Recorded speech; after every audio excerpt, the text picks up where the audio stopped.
F-350, we're living the Ford life today. We got the hood up, the engine blown. Hashtag Ford life. We picked up this F-350 from Copart for a good deal. We'll talk about the finances at maybe the end of this episode, maybe the next one. But it's got a 6.2 in her. She is blown up. We picked up a new one the other day. So we are going to get started on the engine replacement on this guy, and it's actually sold, so we need to get done quickly.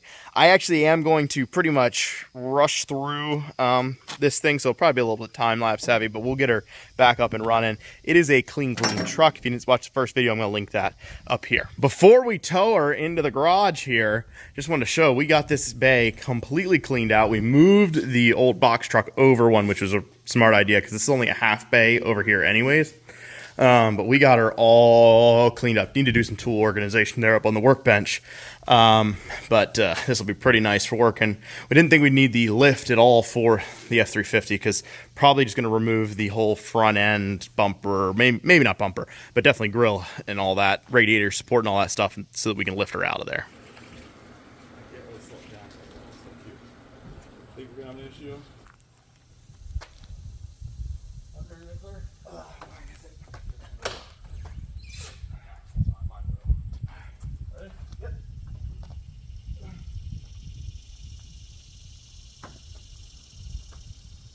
Well, now we got her in the garage. We are going to start this project. If it just was a Chevy, we wouldn't be doing this right now, but it's a Ford, so here we are. Gonna take the grill out. This radiator support unbolts right here. For some reason, they put the radiator and everything in here at an angle because, you know, why make it straight? Oh, I get it now.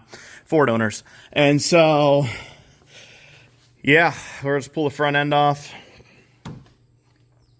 And I guess then pull the engine out. It should be like 2 steps, probably 20 minutes.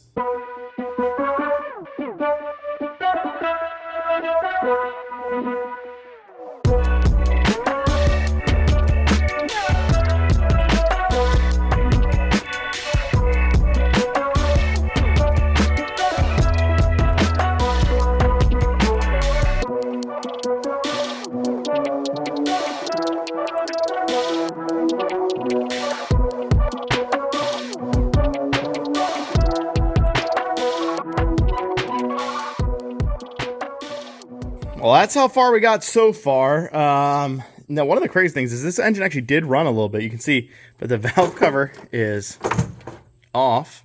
We didn't take that off. That was off before we got here. I can see that I think they did some valve spring replacement because in the truck inside here we got more valves. This one's broken. I think that's the broken one. So anyways, we're going to keep working away here. Wasn't too bad so far. Obviously, like we usually work on GM stuff. I really don't hate Fords that much. I know I like to make a lot of jokes. I really don't care all that much. I would drive a Ford. But it is always different. Just like, you know, they have different clips and different bolts and different sensors and all that type of stuff. So it's always a learning curve. We do need it at some point as well to pull the lift gate off the back of this that is not going with the truck when it's sold. So we're going to sell that separately. But we are getting there. Soak the floor a little bit, but this is done according to the, you know, all the regulations and everything. We took care of everything properly, so don't worry about that.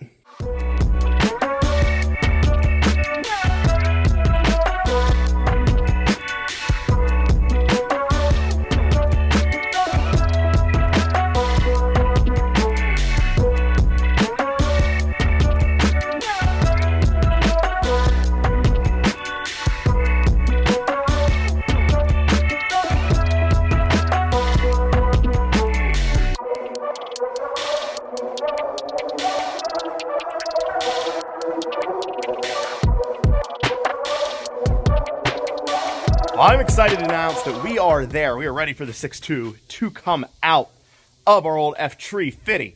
Let me tell you a few things. So this is not the easiest engine replacement in the world. We took the intake off. That made it a lot easier to get the bolts in the back, but that had a bunch of bolts, bunch of stuff you had to get undone, so not super easy. Took the motor mounts, was debating about which direction we wanted to do it, but we ended up taking the center bolt out. We'll see how that goes. And then had to take the AC compressor off, alternator off, throttle body off, all that stuff to get everything out. All the coil packs had to come out. And now I think we got plenty of space, because I was worried about it hitting the firewall, because it is tucked back in there. So now we can go straight up, should have no issues as far as space at the back of the motor there. And there's a bunch of electrical connections back there. And no matter what, if you're going to, unless you're going to take the wire harness with it, you have to take the intake off, because there is, I assume, knock sensors down in there. So, yeah, just a whole bunch of stuff. Now, underneath, we are ready to go. I have the transmission. I don't know how much you'll see here. Transmission is strapped up. Probably can't see it. Yeah, there she is. And that's just a loose, a loose piece there hanging down. But and then exhaust is off. Tranny lines are off. Starter was absolutely terrible. So the starter, pulled it off. The top bolt, this one, let's see which direction we are here. I guess it's this guy, because you can get, I think, the solenoid's the bottom section. This guy right here, almost impossible to get. It was absolutely terrible. We actually ran in long extensions up through to the front. Now, maybe if we took the inner fender off, you would have been able to get it, but I think the frame's in the way, because, like, it sits down underneath there. There's not a whole lot of space between the frame rail and the manifold. So we just decided to run long extensions up through, but you had to, it was terrible. You had to use multiple wobbles and universals and stuff to get it. But we are going to now pull the truck out of here, lift it out with the skid loader. That's the plan. And if all goes to plan, we'll put another one in, and then it'll run again someday.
Right there is good.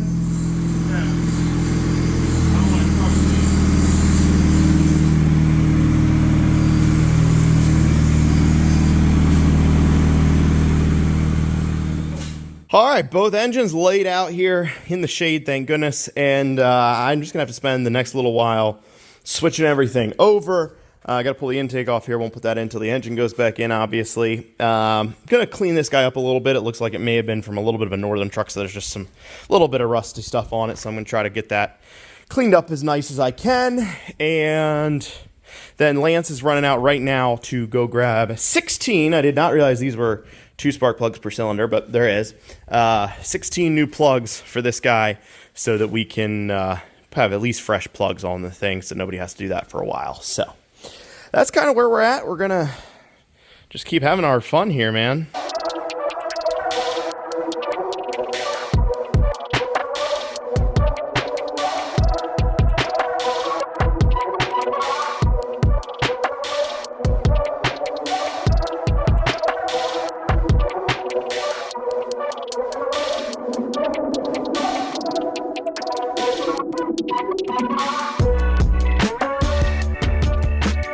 Well, now we're getting somewhere. We got everything swapped over on these engines except for the parts store did not have, these are 2 spark plugs per cylinder. They only had 8, so I replaced the hard to get to ones, and then I think we're gonna put the other ones in under the intake, or not completely under the intake, but at the intake after it's put back into the truck. I replaced basically all of the pulleys, tensioner, all that stuff, because the new engine had been sitting outside, it looked like, for a little bit. So we got that done. Already got the other spark plugs in. I don't know. You know, we're just winging it here, but I think we're gonna have a run and driving truck before too long. And I just want to complain, because that's what I do here. Ford, why did you make studs on the torque converter rather than bolts? Because now we got like 4 more things that have to line up before the engine can like go back in place. So yeah, just not my favorite design. Engine install, take 1.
All right, I got the beach cabana set up outside because Lance had to leave, and I didn't feel like pushing this thing in myself. We got this engine back in here, and remember how I said about those the torque converter studs and how bad they were going to be? Well, they were terrible, and trying to get this thing lined up was absolutely just the worst engine I've probably ever done as far as getting it set down in there. So if you know the guy at Ford, the engineer who thought that it was a good idea to put studs on the torque converter rather than just bolts, just little bolts, have him swing by. We'd just love to have a little chat with him, just to say hi for a little bit, just to pick his brain about some things. But in all seriousness, she is in. We do have a little ways to go yet. The whole oil and coolant assembly, it's down in here. You really can't see it. And kind of one of the features of this engine seems to be that, like, it seems like there's space around it to work, but when you actually go to put a tool in there or actually do anything, you find that there's something else in the way, and it makes it just about impossible. But I do have all of the torque converter bolts in. I think I'm got to do 1 or 2 more bell housing bolts and exhaust flanges. Otherwise, everything down underneath is kind of taken care of. And then it's just up here, putting the intake back on. We got a new gasket for this valve cover over here.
Well, We are in the home stretch on the F-350.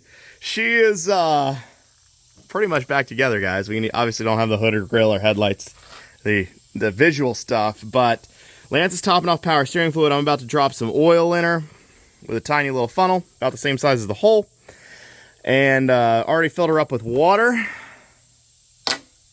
Then we're gonna see if it runs. We're gonna cross our fingers, just because that's what you should do. Why is the oil open? It's not what you think. Okay. I used just a little bit to oil the gasket on the That's what I thought. filter. So it is what I think. All right, here is the moment of truth. Crossing fingers. Hoping for the best.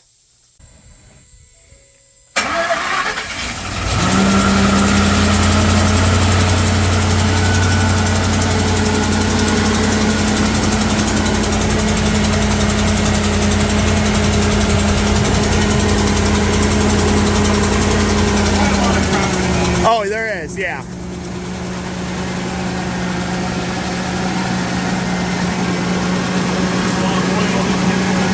Yeah, I think she'll be all right here.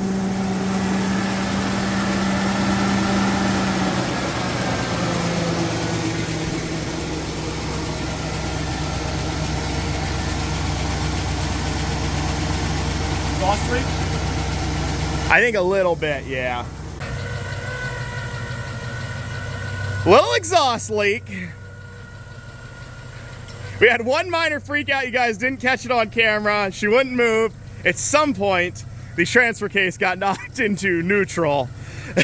And were we freaking out? We freaked out. We freaked out. Little whine, we were a little low on power steering fluid, little exhaust leak, but we're there, buddy. Still burning off some oil. Out on our first drive here. So far, so good. She's running well. Do have an AC already recharged. We did that. And we did have just a little cylinder misfire, but we think that was probably just, you know, oil and stuff in the cylinders, getting all the kinks worked out after sitting and having random fluids dumped into her for, you know, however long it sat. So, but otherwise, she's going good. A little exhaust leak still. We got that sound, a little, you know, exhaust tick, but otherwise, running all right. Shifts through all the gears, no problems. Steering, how's the steering? Steering feels good.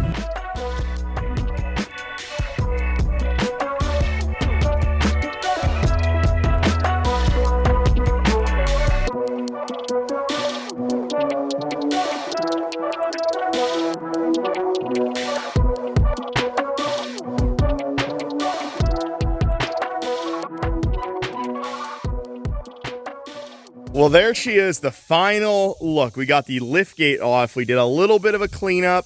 We got a new bumper, put that on the rear. Actually had one sitting around, so that was nice. New bed liner. We actually found one for free on Craigslist. Sorry, I didn't get a video of like installing all this stuff because we were just hustling through, because we actually have the buyer coming to pick it up like now. By the time this video is up, this truck will already be gone. So this was an interesting one. Yeah, so we did not get to the exhaust leak. Now, I am 99.9% sure the manifolds on it were a little crusty, and I think they're just probably cracked there. It's pretty popular on these. I found out after doing some research for the exhaust manifolds to crack. That's something we could take care of, but we're probably just gonna sell it as is because it doesn't hurt anything other than just being a little bit annoying, and it does quiet down once it warms up, but it does have a tick as it sits there. Otherwise, other than a low tire pressure light, there's no issues with this whatsoever. It runs perfect. AC recharge, everything works. Shifts through the gears. 4-wheel drive works. The whole deal, completely rust free. It's a really clean, nice truck. So all in all, we're in this thing for like 10 plus an engine, which was like 2,300, something like that. So like, I don't know, probably 13, but when all is said and done. And the deal is coming through for around in the 20 to 22 range. We'll see exactly where we settle, but nice little profit for the amount of work. I think we had about 14 hours in the engine replacement, I'd say, because it was not an easy one. It was It was difficult. I could probably, could obviously do it quicker now that I know all the ins and outs of these things, but it was not a slam dunk. With that, I appreciate you guys watching. Hope you have a great day, and we'll be on to the next rebuild.